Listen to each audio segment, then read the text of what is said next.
Masal khair. Right now we're going to talk about dual nouns in Arabic. You may have seen a preview of the dual, or you may know a little bit about how nouns work, but here we're going to talk about pretty much every single possibility that we could encounter in formal Arabic where we would need to modify a dual noun or anything that refers to it. In spoken colloquial, we tend only to use the dual when it comes to nouns and the adjectives that describe them. But in Al-Arabi al-Fusha, modern standard Arabic, we need to modify pretty much every single particle in a sentence that refers back to those nouns. It's not optional. It's considered incorrect if we don't do that. If we were talking about the relationship between two countries, for example, or two people, we would need to make all the adjectives dual. We would need to make all the verbs that those two things or individuals did together dual, etc. Right now, we're only talking about nouns and pronouns. Here is a chart with most of the situations you will ever encounter, most of the alternatives that we will need in al-muthanna, in this column. And for reference, here is al-mufrad, the singular version of all of these forms. So as you can see, we have different subject pronouns, we have different object pronouns, we have a different ending that we would put onto a regular noun. I've chosen kitab and sayyara, book and car, as two fairly normal nouns that hopefully you know. Different relative pronouns instead of alladhi and allati in singular. We have different versions. And different demonstrative pronouns as well. It's pretty linear. In fact, you could argue that in some cases it's a bit simpler because, for example, the subject pronoun forms, huwa and hiya, are different, but in the dual, they're not. We can use the same version. Excuse me, there's a typo here. The same is true for the second person subject pronouns. It is entuma that we have, not homo once again. There is one little wrinkle, which is that for nouns and relative pronouns and demonstrative pronouns, we have two versions that we could use depending on whether the word in a given instance in a particular sentence is marfu'a or mansub or majroor. We have videos about all of those terms and when we should expect to use them in a fully vocalized sentence. You can go check those out if you need a refresher. Basically, if a noun or some kind of pronoun is in the marfu'a case, the ending is going to be an. One book, kitab, two books, kitaban. If it's in mansub or majroor, it's going to take the same slightly modified ending, ayn instead, with a fatha followed by a ya and a noon instead of and alif and a noon. This may seem like a lot of information, but luckily it's fairly regular. We can see that that is true for nouns, for relative pronouns, relative pronouns, alladhan, alladhain, allatan, allatain, and also for demonstrative pronouns. Hadhan, hadhain, hatan, hatain. So all we're doing is taking that alif and flattening it out from an to ain. Let's take a look at a couple of examples. I have some sentences here that are written in the singular, and what we're going to do is try to modify all of the nouns and pronouns in the sentence to talk about two things instead. Here's number one. هذه هي المقالة التي قرأتها منذ أسبوع. This is the article that I read a week ago or 1 week ago. Now suppose I want to say these are the two articles that I read 2 weeks ago. We have to change a bunch of things in this sentence. هذه, just for one feminine singular object. So instead I would say هاتان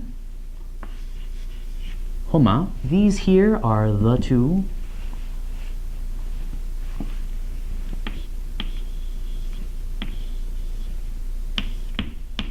articles. المقالتان.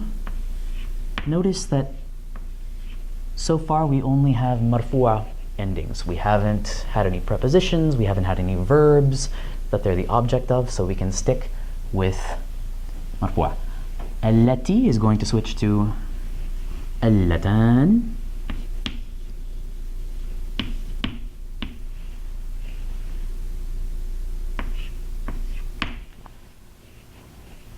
I am still singular, I read them. قرأت.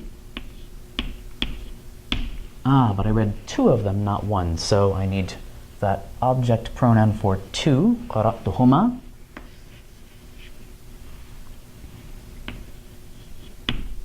منذ not 1 week ago, 2 weeks ago. منذ أسبوعين. This is مجرور because of منذ. منذ أسبوعين. In this construction, منذ is a preposition, and this is technically sort of an إضافة. Ago, 2 weeks. So as you can see, we would need to sort of change 1, 2, 3, 4, 5, 6 different things in this sentence, but it's all pretty predictable and pretty regular, and the same rules could be applied to any other situation of the dual. Let's take another look. تعرفت على أستاذ الاقتصاد في الحفلة. Here is one other wrinkle. As with other regular plural endings, like the un, in ending that we would use for regular masculine plural, if we have a word that takes one of those regular plurals that ends with a noon, and it's part of an idafa that isn't the final word, we are going to drop that noon. So I would say تعرفت على, we have a preposition here, so if I made ustad in the dual, ordinarily I would add that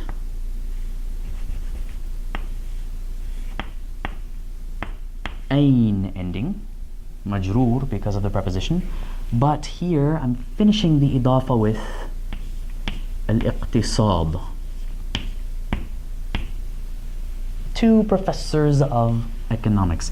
So what I need to do is drop that noon, and I wind up with ustadhay.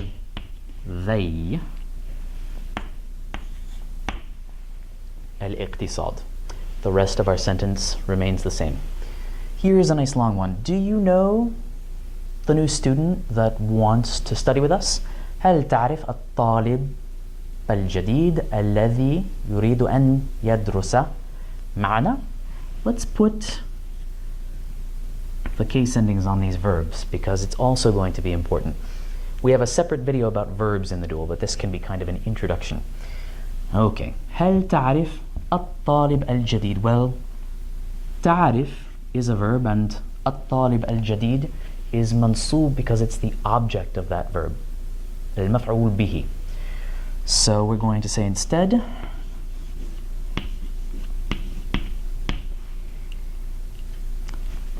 هل تعرف الطالب, but now I need my dual ending. It's mansoob. الطالبين الجديدين.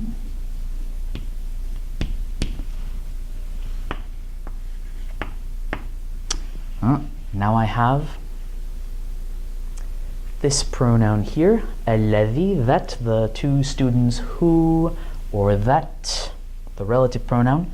So here I need, again, the mansoob version, because الطالبين الجديدين, the noun that it's referring to, is mansoob.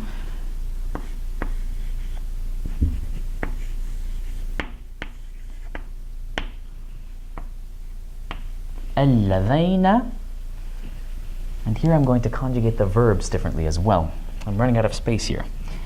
اللذين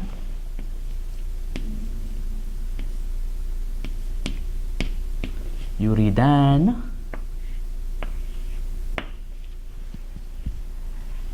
أن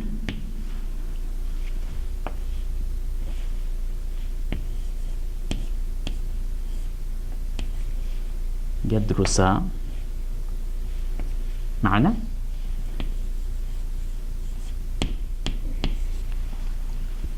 Long sentence. هل تعرف الطالبين الجديدين اللذين يريدان أن يدرسا معنا? How it's a bit contrived, but it gets the point across, right? Do you know the two new students who both of them want to study with us? Notice that we do have different verb forms in the dual as well for the marfu' and the mansub verbs. You can see more examples of that in our video on verbs in dual because they tend to have their own specific patterns as well. Once again, it can seem like a lot of information to absorb all at once, but if you practice just converting some simple sentences from the singular to the dual, you'll discover that it really is a very regular process and we can count on seeing the same patterns. There aren't too many strange exceptions floating around.